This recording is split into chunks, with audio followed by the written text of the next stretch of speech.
এবং স্যাররা কি করছে, স্যাররাও অনেকটা তোমাদের কি করছে, একজনের রেজাল্টটা অন্যজনের এখানে বসাই দিছে ভুলভাবে তারা এইখানে তোমাদের নাম্বারটা অন্যজনের কাছে বসাই দিছে, ফলে সেই ছাত্রের নাম্বারটা তোমাদের কাছে আসতে পারে। আসসালামু আলাইকুম। এইচএসসি পরীক্ষার্থীরা তোমরা সবাই কেমন আছো? আশা করি সবাই অনেক অনেক ভালো আছো। তো আমিও তোমাদের দোয়ায় অনেক ভালো আছি। তো তোমরা যারা বোর্ড চ্যালেঞ্জ করছো তাদেরকে বলতেছি যে তোমরা তোমাদের রেজাল্ট কিন্তু অনেকটা এগিয়ে আসছে। তোমাদের রেজাল্ট দেবে হবে, বোর্ড চ্যালেঞ্জের রেজাল্ট দেবে হলো 16 তারিখে তোমাদের মেইন রেজাল্ট দিয়েছিল। অনেকেই ফেল করছো, যারা ফেল করছো তারা তো বোর্ড চ্যালেঞ্জ করছো, এবং যারা পাস করছো নাম্বার কম আসছে, মার্ক কম আসছে, তারাও বোর্ড চ্যালেঞ্জ করছো। তো তোমরা 2টা 3টা অনেকেই 4টা করছো। তো যারা বোর্ড চ্যালেঞ্জ করছো পাস করেও তারা নাম্বার কিছুটা পেতে পারো। যেমন খাতাগুলো এইভাবে দেখা হইতেছে যে তোমাদের খাতাগুলোতে যে নাম্বারগুলো দেওয়া হয়েছে সেইখানে তোমাদের কোনো ভুল আছে কিনা, সেইখানে তোমাদের 1 2 নাম্বার কম বেশি হয়েছে কিনা, তোমাদেরকে কমিয়ে দেওয়া হয়েছে কিনা, কিছু নাম্বার যোগ করতে ভুল হয়েছে কিনা, এইগুলো নিয়ে তোমাদের দেখা হচ্ছে খাতাগুলো। তো তোমরা আশা করি এখান থেকে তোমরা অনেকেই পেতে পারো, যে অনেকেই তোমাদের 78 পাইছো, 79 পাইছো, তাদেরকে 2 1 বাড়িয়ে দিয়ে প্লাস দিয়ে দিবে। এবং যারা কম মার্ক পাইছো সেখানে 2 3 বাড়িয়ে দিবে তোমাদেরকে। আর যারা ফেল করছো তাদের বিষয়টা হলো তারা আহ, অনেকেই পাশ করবা আশা করি।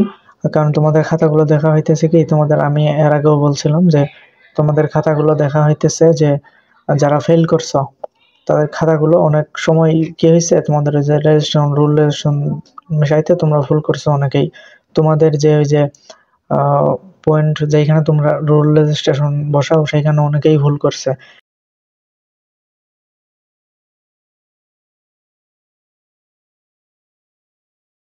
এবং স্যাররা কি করছে, স্যাররাও অনেকটা তোমাদের কি করছে, একজনের রেজাল্টটা অন্যজনের এখানে বসাই দিছে ভুলভাবে তারা এইখানে তোমাদের নাম্বারটা অন্যজনের কাছে বসাই দিছে, ফলে সেই ছাত্রের নাম্বারটা তোমাদের কাছে আসতে পারে এবং তার নাম্বারটা তোমাদের কাছে আসতে পারে এবং তোমাদের নাম্বারটা তাদের কাছে যেতে পারে।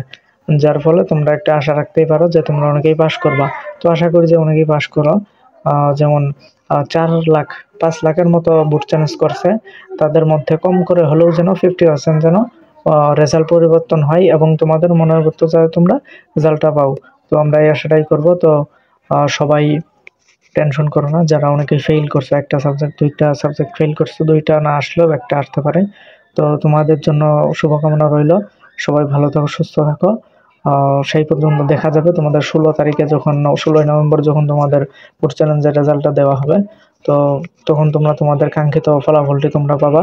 অনেকেই পাবা, অনেকেই দেখতে পারবা হলো যেইভাবে মেইন রেজাল্ট দেখছো সেইভাবে তোমরা ফুড চ্যালেঞ্জ রেজাল্টটাও দেখতে পারো। এবং তোমরা দেখতে পারো যে অ্যাপস আছে, এইচএসসির অ্যাপস আছে, ওইখানে রেজাল্টের অ্যাপস আছে, সেইখানে গিয়েও তোমরা দেখতে পারো। যদি সার্ভার যদি প্রবলেম থাকে তাহলে তোমরা কি করবা, তোমরা অ্যাপসে যাবা, অ্যাপসে গিয়ে তোমরা তোমাদের কাঙ্ক্ষিত ফলাফলটি দেখতে পারবা। তো আজকের ভিডিওটা এতটুকুই। ভিডিওটি ভালো লেগে থাকলে অবশ্যই ভিডিওটাকে লাইক করো, কেমন কমেন্ট করে শেয়ার করে দিও। এবং আমার চ্যানেলে যদি তোমরা নতুন হয়ে থাকো তাহলে চ্যানেলটিকে অবশ্যই সাবস্ক্রাইব করে পাশেই থাকো সবাই। সেই পর্যন্ত সবাই ভালো থাকো, সুস্থ থাকো। সবার জন্য শুভকামনা রইল। আসসালামু আলাইকুম।